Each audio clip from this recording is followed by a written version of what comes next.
रेपकांड के आरोपी के सहयोगी से पूछताछ जारी है। आरोपी संजय रॉय के सहयोगी से सीबीआई इस समय पूछताछ कर रही है। तो इस तरीके से सीबीआई लगातार हर कड़ी को जोड़ने की कोशिश यहां पर कर रही है। ये तस्वीरें भी हम आपको दिखा रहे हैं। आपको बता दें, सहयोगी से लगातार पूछताछ की बात यहां पर की जा रही है। सीबीआई की टीम पूछताछ कर रही है इस मामले को लेकर।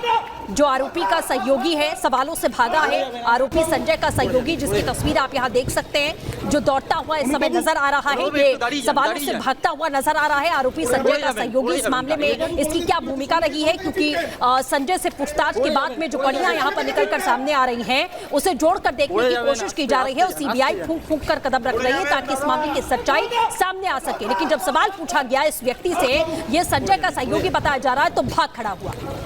संजय रॉय का ये करीबी है, सड़कों पर भागता नजर आ रहा है। जो ये शख्स आपको संजय रॉय, ये वही शख्स है जिसको अब तक एकमात्र शख्स जिसे इस मामले में गिरफ्तार किया गया है। एक तरफ सवाल ये उठ रहे हैं कि इस मामले में कार्रवाई धीरे हो रही है, अब सीबीआई जांच में थोड़ी तेजी आई है, लेकिन वहीं दूसरी ओर जब आरोपी के सबसे ज्यादा करीबी शख्स से सवाल पूछे जाते हैं तो वो कैसे भाग खड़ा होता है सवालों से, ये आप इन तस्वीरों में देख सकते हैं। इसके चेहरे पर डर साफ देखा जा रहा है कि अगर जिन सवालों के जवाब इसके पास हैं और वो सवाल इससे पूछ लिए गए और इसके पास से जवाब निकल आए तो मुश्किलें इसके दोस्त की बढ़ सकती हैं। दोस्त संजय रॉय जो इस वक्त सीबीआई कस्टडी में है और सीबीआई लगातार उससे पूछताछ कर रही है। आप देखिए कैसे ये शख्स कैमरे पर ही भागना शुरू कर देता है। मीडिया कर्मी इससे कई सवाल करने की कोशिश करते हैं, लेकिन ये ऐसे वहां से भागता है मानो इसके पीछे पुलिस लगी हो या इसने खुद कोई गलत काम किया हो, उससे बचने की कोशिश कर रहा हो। सवाल इससे कई पूछे गए थे और सवाल इसलिए क्योंकि इसके पास संजय रॉय से जुड़े कई राज हो सकते हैं, लेकिन उन राज को कहीं ये उगल ना दे मीडिया के सामने सृष्टि, इसलिए ये भाग खड़ा हुआ। बिल्कुल, और तस्वीरें आप यहाँ पर देख रहे हैं कि सवालों से किस तरीके से भागता हुआ ये व्यक्ति यहाँ पर नजर आ रहा है और सीधे तौर पर सीबीआई इस पूरे मामले की तफ्तीश यहाँ पर कर रही है। सवालों से आरोपी संजय का सहयोगी यहाँ पर किस तरीके से भाग खड़ा हुआ है, इसकी तस्वीरें आप यहाँ पर देख सकते हैं। और लगातार सीबीआई की जो टीम है वो यहाँ पर तफ्तीश कर रही है। ये आपको हम लगातार बता रहे हैं, तस्वीरों के जरिए हम आपको दिखा रहे हैं कि किस तरीके से सवालों से भागा है आरोपी संजय का सहयोगी। अनुबाबू एक तो दाढ़ी जान। और इसी बीच आगे बढ़ते हैं और बड़ी खबर है इंदौर से, जहां इंदौर की एक सोसाइटी में 8 लोग फंसे हुए बताए जा रहे हैं। लिफ्ट में ये लोग फंसे हुए हैं, ये बड़ी खबर मिल रही है इंदौर से। ये तस्वीरें इस वक्त आप देख सकते हैं। लिफ्ट में इस तरीके के हादसे अक्सर होते रहे हैं। 5वीं मंजिल पर आपको बता दें अचानक से ये लिफ्ट फंस जाती है और 8 लोग यहाँ पर फंसे हुए दिखाई दे रहे हैं। लोग आवाज लगाते हैं। 5वीं मंजिल पर अचानक से हड़कंप मच गया और इसके बाद में लगातार कोशिश की गई लोगों को बचाने की, वहां से निकालने की। तो इंदौर में लिफ्ट में 8 लोग अभी भी फंसे हुए नजर आ रहे हैं। आप देख सकते हैं एक एक करके किस तरीके से इन्हें निकालने की जो कोशिश है वो की जा रही है। जब आवाज दी जाती है 5वीं मंजिल की, ये बताया जा रहा है जहां पर लिफ्ट फंसी हुई थी, तो एक एक करके कैसे लोगों को बाहर यहां से निकाला जा रहा है। और आपको गाजियाबाद की तस्वीर दिखाते हैं जहां पार्किंग में मामूली विवाद में लाठी डंडे चल गए। पूरा मामला क्या है, 1 मिनट की रिपोर्ट में देखिए।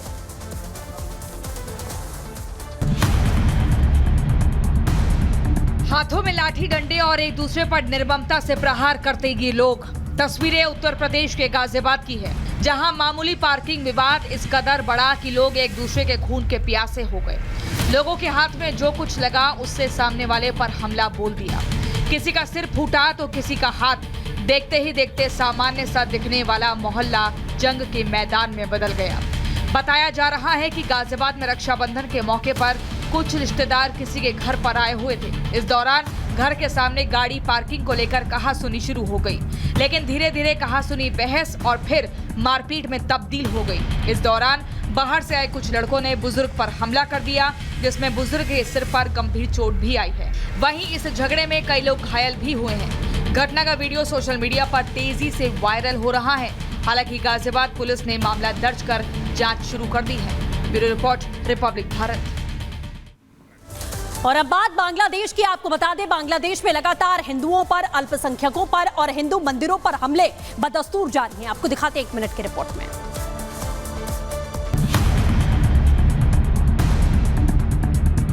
बांग्लादेश के कार्यकारी प्रधानमंत्री यूनुस के उन दावों की पोल लगातार खुल रही है जिसमें वो वहां पर अल्पसंख्यकों की सुरक्षा की बात कर रहे थे।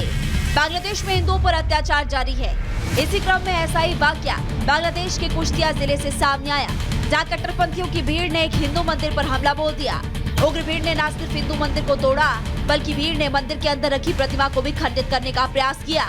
हालांकि ये कोई पहला मामला नहीं है। बांग्लादेश में शेख हसीना की तख्ता पलट के बाद से हालात ऐसे बिगड़े हैं कि सुधरने का नाम नहीं ले रहे। आए दिन किसी न किसी हिंदू मंदिर पर हमले हो रहे हैं। बीते दिन कट्टरपंथियों की भीड़ ने न सिर्फ ढाका कॉलेज पर हमला किया, बल्कि अंदर बने मंदिर को भी नुकसान पहुंचाया। लेकिन बांग्लादेश में अल्पसंख्यकों की कोई सुनने वाला नहीं है। अंतरिम सरकार मुखदर्शक बनी हुई है, न तो मुकदमा दायर किया जा रहा है और न ही कोई कार्रवाई की जा रही है। Bureau report, Republic Bharat. और जम्मू कश्मीर भूकंप के झटकों से दहल उठा। लोगों में डर इतना ज्यादा था कि डरे सहमे लोग घरों से बाहर निकल आए अपने और अपने परिवार की जान बचाने के लिए।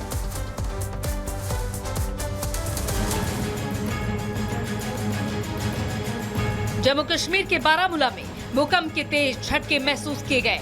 भूकंप सुबह करीब 6:45 पर आया। भूकंप के झटके इतनी तेज थे कि लोगों की नींद खुल गई। लोग घरों से बाहर आ गए। हालांकि किसी जान माल के नुकसान की खबर नहीं है। भूकंप का केंद्र सतह 5 किलोमीटर नीचे बताया जा रहा है। नेशनल सेंटर फॉर सिस्मोलॉजी के अनुसार भूकंप की तीव्रता रिक्टर स्केल पर 4.9 दर्ज की गई है। भूकंप के झटके भारत ही नहीं, पाकिस्तान के इस्लामाबाद में भी महसूस किए गए। आपको बताते चले कि इससे पहले 12 जुलाई को भी भारत और पाकिस्तान की सीमा पर भूकंप के झटके महसूस किए गए थे। तब कश्मीर के बारामूला के लोगों ने दोपहर लगभग 12:26 पर भूकंप के झटके महसूस किए थे। रिक्टर स्केल पर भूकंप की तीव्रता 4.1 मापी गई थी। भूकंप का केंद्र सतह से 10 किलोमीटर नीचे रहा था। Bureau report, Republic Bharat. और पाकिस्तान की खबर आपको बता दें, जहां पर सुप्रीम कोर्ट पर ही कट्टरपंथियों ने हमला कर दिया है और जज पर ईश निंदा का आरोप लगाया गया है। आपको दिखाते 1 मिनट की रिपोर्ट के जरिए। तस्वीरों में दिख रही उग्र भीड़ और बैरिकेड को तोड़ते हुए लोग, हाथों में कट्टरपंथी नारे लिखे पोस्टर और झंडे के साथ सड़कों पर उतरी ये भीड़ पाकिस्तान की है। लेकिन ये भीड़ किसी जायज मांग के लिए सड़कों पर नहीं उतरी, बल्कि कट्टरपंथियों के इस समूह ने देश की सर्वोच्च अदालत पर हमला बोल दिया है।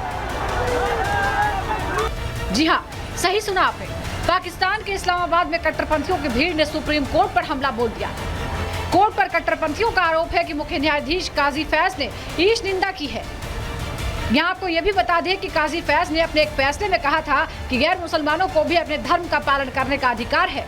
उनके इस बयान की वजह से फैज के सिर पर 1 करोड़ का इनाम रख दिया गया। काजी फैज पर यह इनाम पाकिस्तान के कट्टरपंथी इस्लामी संगठन तहरीक लब्बैक पाकिस्तान ने घोषित किया है। ऐसे देश में न्याय और कानून की क्या उम्मीद की जा सकती है, जहाँ खुद कोर्ट और जज ही सुरक्षित नहीं। Bureau report, Republic Bharat.